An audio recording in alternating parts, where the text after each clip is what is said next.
Eu não quero governar, eu quero cuidar do povo. Eu quero cuidar. Eu quero cuidar dos mais pobres, quero cuidar da classe média, quero cuidar dos mais ricos. Ninguém será perseguido nesse país, ninguém fica fora do mapa. Todo mundo tem direito. Qual é o papel do governo? É cuidar daqueles que mais precisam, como você faz na sua família. Você pode ter, 5 filhos. Você adora todos, ama todos. Mas se tiver um com probleminha de saúde, se tiver um fragilizado, é daquele que você vai dar um denguinho a mais, vai dar um carinho a mais, vai dar um leitinho a mais. Ou seja, o governo é assim. Eu tenho que cuidar de todo mundo, do banqueiro ao bancário, do fazendeiro ao trabalhador rural dele. Eu tenho que cuidar de todo mundo. Agora, eu tenho que ter um olhar mais carinhoso. Eu tenho que dar um beijo a mais. Eu tenho que dar um abraço a mais. Eu tenho que dar um afago a mais daquelas pessoas mais vulneráveis, para fazer com que elas subam um degrau na escala social desse país. E é quando fizer isso, a gente vai transformar o Brasil um país que tem muita gente de classe média, gente que possa levantar de manhã, tomar café com pão e manteiga, bem delicioso, gente que pode almoçar com as calorias e as proteínas necessárias, gente que possa jantar e, se quiser, ainda tomar um chazinho de noite antes de dormir. É isso que eu quero. Eu quero que as pessoas se vistam bem, eu quero que as pessoas, estudem bem. Por isso, eu não sei se você sabe, nós tínhamos um programa chamado Pé de Meia. Sim. Você sabe por quê? Sim. 500 mil de jovens desistiu da escola para ajudar no orçamento familiar. 500 mil de jovens, todo ano. A gente resolveu criar o programa Pé de Meia para que esse jovem receba uma bolsa, uma poupança, R$200 por mês e 1.000 no final do ano se ele passar, 1.000 no final do ano se ele passar, para que ele não esteja motivado a desistir da escola. Porque se a gente não investe agora, depois a gente vai ter que gastar com cadeia, vai ter que gastar enfrentando o narcotráfico, vai ter que gastar, enfrentando o crime organizado. Então eu quero tirar a juventude brasileira dessa perspectiva de cair no crime organizado. Eu quero dar o direito dele estudar. E nós criamos uma bolsa também para professores. Sim, sim. Essa é a novidade. Né? Por que nós criamos? Porque ninguém quer ter mais professor. Tem muita gente que não quer ter mais professor porque não compensa, diz que o salário é baixo. Então, o que a gente fez? A gente criou uma bolsa para que os melhores alunos do Enem, que tirarem mais de 650 pontos, tenham vontade de ser professor. E por isso que a gente deu uma bolsa para ele poder estudar, ser professor. Enquanto ele não se formar, ele vai receber uma bolsa de estudo. Os meus aniversários dizem que é gasto. Eu falo que é investimento, porque investir no professor é a coisa mais sagrada do planeta Terra, porque é o professor que fica com meu filho durante 4 horas, e agora vai ficar o dia inteiro, porque agora nós estamos fortalecendo a chamada escola de tempo integral. Além de estudar português, matemática, ciência, geografia, ele vai ter aula de cultura, vai ter aula de esporte, vai ter aula de dança, vai ter aula de música, ou seja, a gente quer uma criança completa. E mais ainda, Nonato, mais ainda, fizemos parceria com 6.000 prefeitos e a gente está garantindo um programa de até 2030, a gente vai alfabetizar todas as crianças até o 2º ano do ensino fundamental, porque se a gente alfabetizar, a gente vai garantir que essa criança nunca mais tem um retrocesso educacional. Então, essa coisa que sabe aqui, no estado do Pará, quantas crianças recebem Pé de Meia? 278 mil crianças. Sabe, isso para mim é o maior investimento que o governo... E como é que está efetivamente esse programa? Porque houve um probleminha com o Tribunal de Contas da União. Já foi solucionado? Está resolvido. Está resolvido. Está muito bom. Ontem eu até liguei para o presidente do Tribunal de Contas para agradecer. Está resolvido. As crianças... Agora, esse mês, a semana que vem, acho que eu vou na Caixa Econômica depositar o primeiro R$1.000 para quase 4 milhões de jovens. Legal. Sabe? Então, essa é uma coisa, o papel mais importante do governo é cuidar das pessoas que mais necessitam. E isso, para mim, é uma coisa sagrada. Nós estamos fazendo muitos hospitais universitários, muitos hospitais. Nós anunciamos mais 101 institutos federais,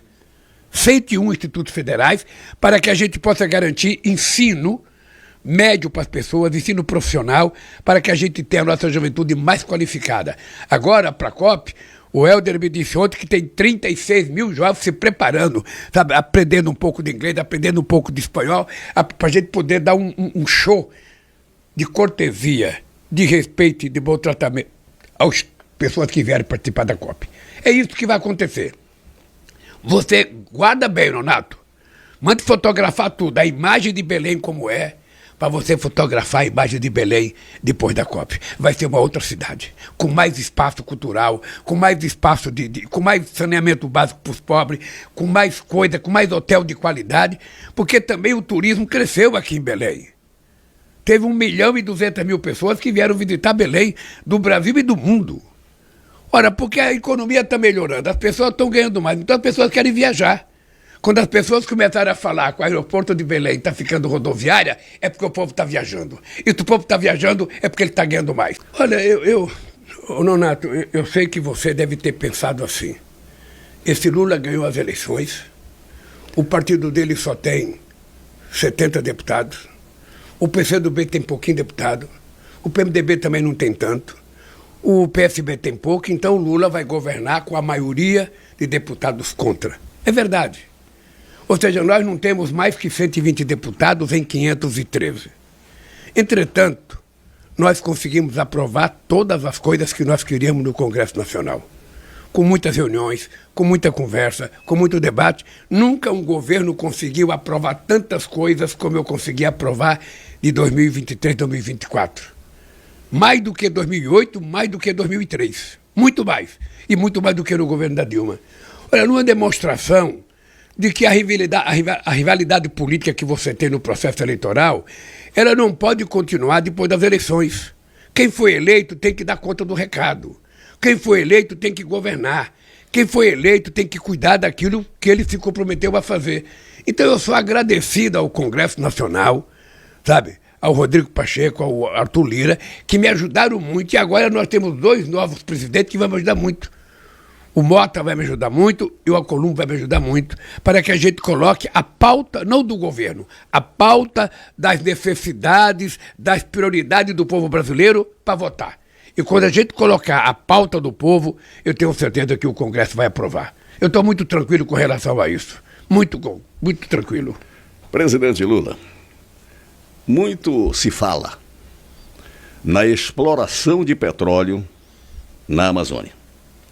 A Petrobras pensa em perfurar poços, né, de petróleo, a procura de petróleo, a cerca de 500 quilômetros da foz do Rio Amazonas, e não na foz do Rio Amazonas, como alguns dizem. Eu pergunto, considerando-se que existem apoiadores e não apoiadores, esses não apoiadores, em função exatamente do meio ambiente, como o senhor está administrando essa coisa? Obrigado pela pergunta, Nonato. Se não fizesse essa pergunta, a entrevista não valia a pena. Pelo seguinte, veja, eu acho que a gente tem que sacar uma mediação entre os contra e entre os favor e começar a pensar na necessidade do Brasil. Isso é bom ou é ruim para o Brasil? Isso é bom ou é ruim para a economia do Brasil? Veja, a primeira coisa que eu tenho que te dizer, olhando nos teus olhos, Nonato, é que eu sonho que um dia a gente não vai precisar mais de combustível fóssil. Tá? Esse é um sonho que eu carrego na vida. Um dia a humanidade não vai precisar mais de combustível fóssil, porque a gente já encontrou outras formas de produção de energia, sabe, que vai eliminar o combustível fóssil. E o Brasil é um país privilegiado, porque o Brasil, só de energia elétrica limpa, nós somos o país com mais energia elétrica limpa no mundo. 87% da nossa energia é limpa. Mais ainda, se você pegar todo o composto de energia, o Brasil tem 50% de energia limpa e o resto do mundo tem 15%. Então, nesse aspecto, ninguém vai dar lição no Brasil. O que é que nós temos que fazer? Veja, primeiro nós temos que agir com muita responsabilidade. Eu não quero que a exploração de petróleo venha causar qualquer dano no meio ambiente. Por isso é que a gente leva muito a sério uma discussão para que a Petrobras cumpra todos os requisitos ambientais, para que a gente tenha certeza que, se acontecer um problema qualquer, a gente tenha tempo de resolver e não evitar, e conseguir evitar qualquer desgraça como aconteceu no Golfo do México. Tá? Essa é a nossa responsabilidade. Agora, dito isso, a gente não pode prescindir de pesquisar se existe ou não a quantidade de riqueza que nós pensamos que existe na Baía Equatorial, que está a 575 quilômetros, sabe, da margem do rio. Então, se a gente tiver capacidade de fazer isso, a Petrobras tem, o governo quer, o ministro Ricorda, que é o chefe da Casa Civil. Ele está trabalhando muito, a gente quer mostrar para o IBAMA, a gente quer mostrar para a Companhia Marina, a gente quer mostrar para os especialistas que é plenamente possível a gente fazer a prospecção de petróleo. O Suriname está fazendo a 50 quilômetros da gente, a Guiana está fazendo muito próximo da gente, e a gente não pode prescindir, porque é essa riqueza, se ela existir, que vai ajudar a gente a fazer a transição energética, que vai fazer a gente ter dinheiro para cuidar da nossa floresta, de manter a nossa floresta em pé. Porque nós temos um compromisso que até 2030 a gente vai ter desmatamento zero no Brasil. Não é um compromisso que o Nonato pediu, não é um compromisso que o Bush pediu, que o Trump pediu, que o Macron pediu. É um compromisso que eu assumi. Nós vamos fazer desmatamento zero nesse país até 2030. E nós vamos explorar esse petróleo. Vamos fazer pesquisa. Você sabe que nós pagamos uma sonda $500 mil por dia. Você acha que é pouco? E essa sonda está paralisada. Nós precisamos colocar ela para funcionar, para fazer pesquisa. Olha, se não encontrar petróleo, tudo bem, vamos procurar em outro lugar. Mas se tiver petróleo, nós temos que saber como explorá-lo. E, inclusive, utilizar dinheiro para que a gente possa ter uma política mais forte de fiscalização, mais forte ambientalmente e cuidar melhor do Brasil. É isso. Eu tenho certeza que a Marina jamais ela será contra, porque a Marina é uma pessoa muito inteligente e o que a Marina quer é o seguinte: não é que eu não quero fazer, é como fazer. Esse como fazer é uma coisa que eu quero, que ela quer e que você quer. Como fazer para a gente não ser predatório com a nossa querida Amazônia.